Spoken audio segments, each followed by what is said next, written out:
There is a question here by Arun, who has done some work on the mental health or mental well-being of Indian men especially. And he actually talked about gender and ethnicity. And I was actually shocked, I think last year, when I saw the stats that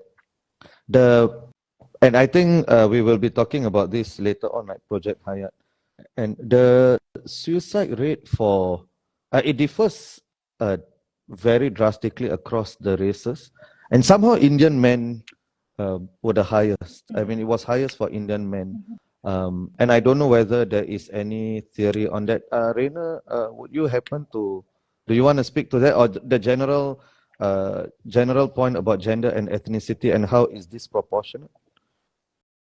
Right. No, okay, like I try not to make it too theoretical, Okay, but the two sure, things yeah. that I think there is one which is, minority stress, right? I think in general when there's someone who has a minority identity, would experience forms of stigma and discrimination that increase their vulnerability, right? To like mental health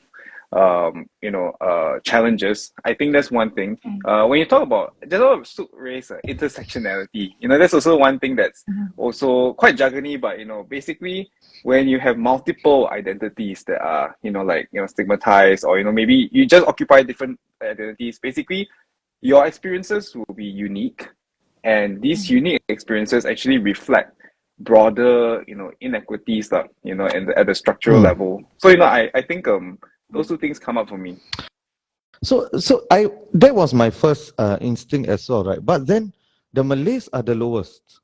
The Malays are the lowest, and then is the Chinese, and then the Indians much higher. So if it's just the minority stress, then you should see Chinese lowest, and then Malays and Indians, right? So are there, as in, I'm trying to get at what is it specifically about in this? Malaysia too. Oh, is it? Okay. I mean, yeah. Oh, it's interesting. the same. Okay. I feel like I have to confess, guys, I'm not fully Singaporean. I am Malaysian, no hate. I am Singapore PR. But okay. Awkward. Oh yeah. But the thing is, we do see that that similar a discrepancy even in Malaysia. And so one of the things that people have raised is religiosity for the Malays.